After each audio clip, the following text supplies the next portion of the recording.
तो ये जो आर्टिकल है ये अमिताभ मट्टू जी के द्वारा लिखा हुआ आर्टिकल है। हमारे जो एक्सटर्नल अफेयर मिनिस्टर हैं वो कॉर्ड की मीटिंग अटेंड करने के लिए जा रहे हैं और यूनिवर्सिटी ऑफ मेलबर्न में उनका फ्राइडे दैट मीन्स कल की मॉर्निंग में उनकी मीटिंग, उनका एक स्पीच भी है, वहाँ पर उनकी मीटिंग होगी प्रॉपर।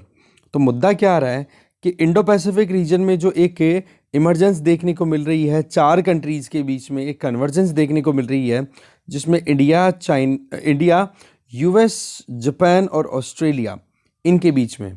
कारण क्या है कि चाइना वहाँ पर एग्रेशन अपनी दिखा रहा है और ये जो रीजन है ये अपने आप में बहुत ही ज़्यादा इंपॉर्टेंट है और चारों कंट्रीज इस पर्टिकुलर एरिया से कंसर्न है। क्योंकि इंडो की बात करें दैट मीन्स इंडियन ओशन, इसका मतलब हो गया यहाँ पर इंडिया और ऑस्ट्रेलिया का अपना लेन देन हो गया। और पैसिफिक रीजन की बात की जाए तो सीधा अगर देखा जाए तो पैसिफिक में यूएसए भी आ गया और जापान भी आ गया। तो ऐसे में चाइना की एग्रेशन को कंट्रोल करने के लिए तो देखो बातचीत होगी ही, पर साथ में इसके अलावा ऑस्ट्रेलिया की जो यूनिवर्सिटीज़ है वहाँ पर ये जो मेलबर्न यूनिवर्सिटी है यहाँ पर ऑस्ट्रेलिया इंडिया इंस्टीट्यूट है, उसको स्टैब्लिश करने में अमिताभ मट्टू जी का खुद का कंट्रीब्यूशन था। इसलिए ऑस्ट्रेलिया इंडिया रिलेशंस को ये बहुत अच्छे से समझते हैं। साथ में प्रोफेसर भी है जेएनयू में और मेलबर्न यूनिवर्सिटी में भी। तो इनका कहना है कि एक तो वहाँ के जो इंडिजीनस लोग हैं वुरनजेरी, ठीक है, वुरनजेरी लोग हैं जो कि ट्रेडिशनल लैंड ऑनर्स हैं, बोलो उन लोगों से भी कहीं ना कहीं बातचीत होगी, कल्चरल प्रोटोकॉल्स हैं उनमें भी होगा। कहने का मतलब क्या है, कल्चरल टाइज भी होंगे ऑस्ट्रेलिया और इंडिया के बीच में। आ जाओ नेक्स्ट फिर। देखो अभी तक अगर देखी जाए तो Anglo Saxon world that means जहाँ पर भी इंग्लिश रूल रहा कॉलोनियल पीरियड की बात करें तो आज उस टाइम पर ऐसा कुछ सिनेरियो था कि ऑस्ट्रेलिया का एशिया के साथ में इतना अच्छा कोई बाउंडिंग नहीं थी, क्योंकि ज्योग्राफिकली कहीं ना कहीं थोड़ा दूर है, ठीक है, और उस टाइम पर इतनी कनेक्टिविटी नहीं हुआ करती थी और वहाँ पर जो डोमिनेंस हुई वो इंग्लिश की ज़्यादा हो गई। अब धीरे धीरे जब इंडिपेंडेंस का टाइम आया उसके बाद से देखकर अभी तक का देखा जाए तो इतनी कोई क्लोज रिलेशनशिप इंडिया के बीच में और ऑस्ट्रेलिया के बीच में नहीं बन पाई। पर आज की परिस्थिति देखें तो वैल्यूज़ भी हमारी कन्वर्स करती है, तो हम इंटरेस्ट में भी एक दूसरे के साथ में हैं।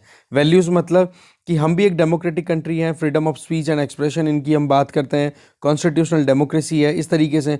और ऑस्ट्रेलियन कॉन्स्टिट्यूशन से हमने बहुत कुछ ले रखा है, जैसे कि 7th शेड्यूल की अगर बात करें।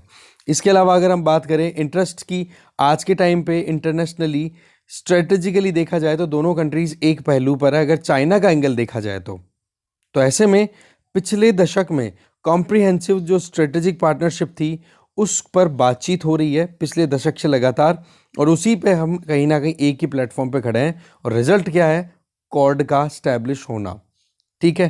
तो यही अपने आप में बहुत सारे एजेंडाज हैं जिन पर हमारे एक्सटर्नल अफेयर मिनिस्टर बात करेंगे। अब देखो फॉरेन अफेयर मिनिस्टर्स की मीटिंग पहले भी हुई थी, कॉर्ड के ये जो चारों मेंबर्स हैं इनके फॉरेन अफेयर मिनिस्टर्स की, तो लगभग 2 साल बाद में अब ये मीटिंग हो रही है, ठीक है।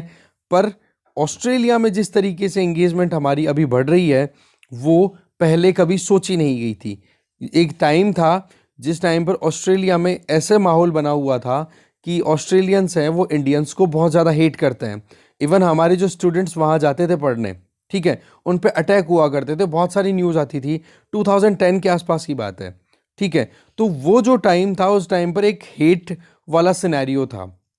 इवन कॉमनवेल्थ गेम्स हुए थे, मैं आपको बताता हूँ एक इंसिडेंट तो मुझे भी याद आ रहा है। कॉमनवेल्थ गेम्स हुए थे इंडिया में जिसमें करप्शन वाला मुद्दा निकल के आया था, ठीक है। सुरेश कलमाड़ी उस टाइम पे यूपीए की जो सेकंड गवर्नमेंट थी उस टाइम की बात है ये, फर्स्ट थी सेकंड मुझे एग्जैक्टली फिगर आउट नहीं हो रहा है, 2008 में था या 10 में था, आप एक बार बताना मुझे कमेंट बॉक्स में कि ये जो कॉमनवेल्थ गेम्स थे वो कब हुए थे इंडिया में। तो उसमें उस टाइम पर इंडिया में ऑस्ट्रेलिया और इंडिया की एक टेस्ट सीरीज़ भी चल रही थी और उस टेस्ट सीरीज़ में इंडिया ने ऑस्ट्रेलिया को हराया था। इतने में कॉमनवेल्थ गेम्स में एक एथलीट पार्टिसिपेट करने आया हुआ था, वो अपने होटल में उसने टीवी को फोड़ दिया था ये कहते हुए कि तुम लोग इंडिया से हार गए। जबकि आज आपको पता है इंडिया कितने मैचेस हराता है और साथ में जो रिलेशनशिप है वो कितनी कॉर्डाइल है। पहले पहले इतनी अच्छी रिलेशनशिप नहीं थी इंडियंस की, इंडिया और ऑस्ट्रेलिया की। पर अभी की सिचुएशन देखें, इकोनॉमी पॉइंट ऑफ व्यू से देखो, मार्केट सप्लाई चेन के हिसाब से देखो, साइबर सिक्योरिटी, क्लाइमेट चेंज की बात कर लो, कोविड का मुद्दा देख लो, इनोवेशन करना हो, कुछ नवाचार लेकर के आना हो, ये सारे ऐसे मुद्दे हैं जिन्हों पे कन्वर्जेंस देखने को मिल रही है इंडिया और ऑस्ट्रेलिया के बीच में, ठीक है। और चाइना वाला मुद्दा तो आपको पता ही है, दोनों को एक वैसे ही एक पहलू पे लाके छोड़ देता है। तो ऐसे में बायलैटरलिज्म और मल्टीलैटरलिज्म दोनों की अगर बात करें तो ये हमारे लिए इतना आसान नहीं रहा है। पिछले सालों में बहुत मुश्किलों से हम निकल करके आज इंटरनेशनल प्लेटफॉर्म्स में हमारी एंगेजमेंट्स बढ़ा रहे हैं, जिसमें न्यू दिल्ली और कैनबरा रिलेशन है वो बहुत ही इंपॉर्टेंट हो गया है। आज देखो, जो स्कॉट मॉरिसन है प्राइम मिनिस्टर ऑफ ऑस्ट्रेलिया, उनकी कितनी मीटिंग्स होती रहती हैं हमारे प्राइम मिनिस्टर के साथ में, चाहे वर्चुअल मीटिंग्स ही क्यों ना हो, राइट। तो ऐसे में 2010 का वो टाइम था और आज का टाइम है, इसमें दिन रात का अंतर है। वो टाइम था जब 2010 में हमारे रिलेशन बिल्कुल ही बॉटम लो थे, बहुत ही बुरे तरीके से, बहुत ही बुरी फेज से हमारे रिलेशनशिप गुजर रहे थे। और एक वो टाइम था जब 1998 में हमने हमारा न्यूक्लियर टेस्ट किया था, तब ऑस्ट्रेलिया ने हमारे सैंक्शंस तक लगा दिए थे, ठीक है। पर जैसे टाइम बीतता है, ड्रामेटिकली जो डिफरेंसेस थे वो धीरे धीरे ख़त्म होते चले जाते हैं।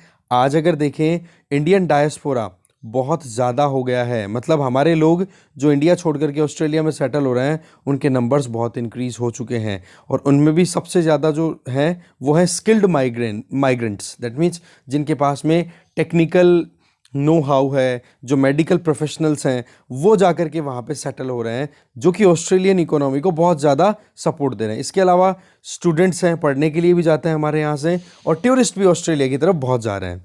आज तो चलो ठीक है, कोविड की वजह से बॉर्डर्स बंद है, इस वजह से ज़्यादा कोई इतना आना जाना नहीं हो रहा है। पर जैसे ही अब इस महीने में, फरवरी में, जहाँ तक ऑस्ट्रेलिया अपने इंटरनेशनल बॉर्डर्स ओपन कर देगा, तो फिर से रिवाइवल हो जाएगा इन चीज़ों का।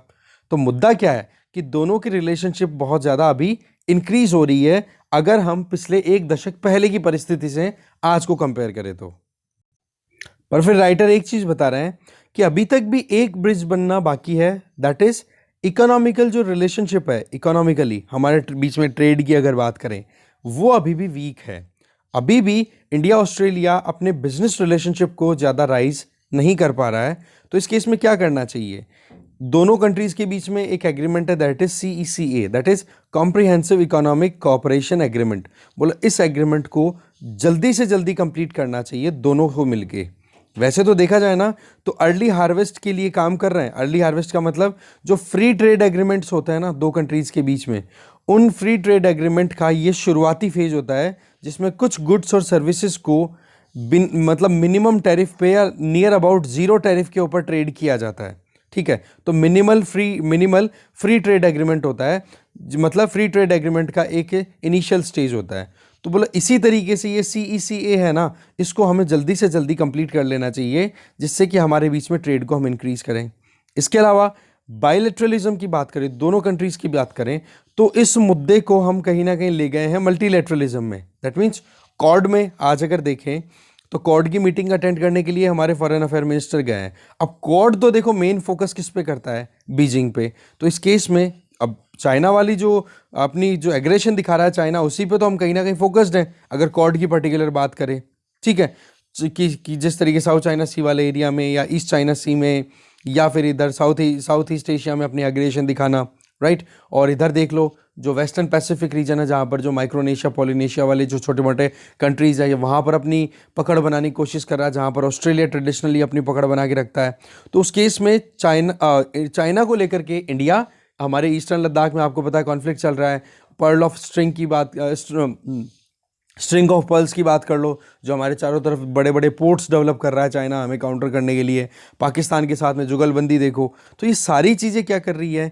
बीजिंग सेंट्रिस्ट हो गई। और क्वाड तो इसीलिए हमें कहीं ना कहीं साथ में लेकर के आता है। तो हमें बायलैटरल इश्यूज़ पर भी ध्यान देने की ज़रूरत है, जिसमें कि इकोनॉमिकल जो एंगेजमेंट है वो अभी थोड़ी वीक है, उस पर थोड़ा ध्यान देने की ज़रूरत है।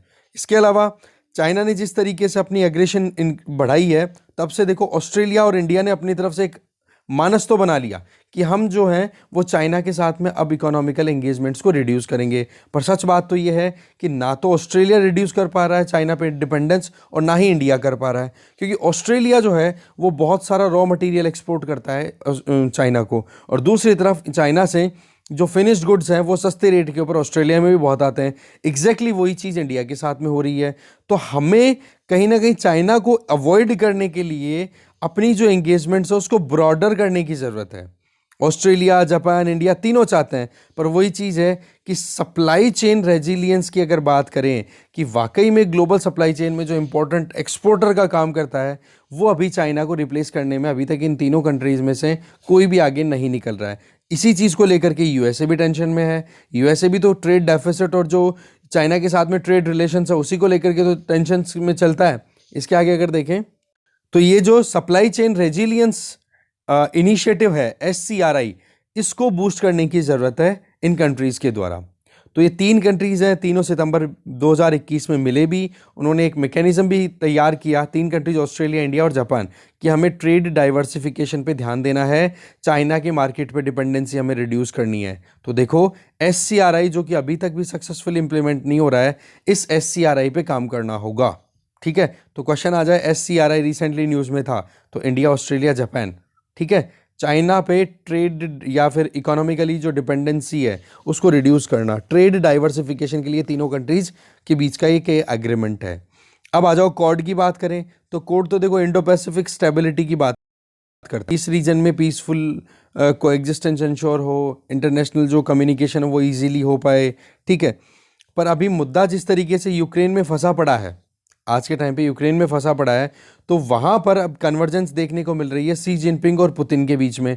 तो इस चीज़ को लेकर के भी कंसर्न आ रहे हैं इधर हमारी तरफ। हम देखते हैं, कल हमने यूक्रेन वाले इशू को लेकर के 2-3 बार हमने आर्टिकल डिस्कस किए हैं, और कल भी हमारा डिस्कशन रहा था एडिटोरियल में भी, और फिर बाद में शाम वाले में एक्सप्लेन में भी, कि चाइना रशिया रिलेशंस पर उसमें ये है कि ये दोनों कंट्रीज साथ में आ रहे हैं ना, वो अपॉर्चुनिस्ट है। दैट मीन्स केवल और केवल मौका देख रहे हैं। बाकी वैसे देखा जाए तो दोनों के बीच में कोई सीरियस रिलेशनशिप नहीं है।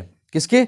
चाइना और रशिया के बीच में। ये चीज़ हमने कल अच्छे से एक्सप्लोर भी की थी कि अभी फिलहाल तो केवल यूएसए को काउंटर करने के लिए साथ में आ रहे हैं। बाकी अगर ओवरऑल देखा जाए तो रशिया को भी ट्रेड पॉइंट ऑफ व्यू से चाइना के बजाय यूरोपियन यूनियन के साथ में ट्रेड करने में ज़्यादा फायदा है, क्योंकि रेवेन्यू वहाँ से अच्छा मिलता है, ये सारी चीज़ें। और कोल्ड वॉर पीरियड की अगर बात करें तो चाइना के साथ में यूएसएसआर के अच्छे रिलेशंस नहीं थे, ये हमने कल देखी थी बात।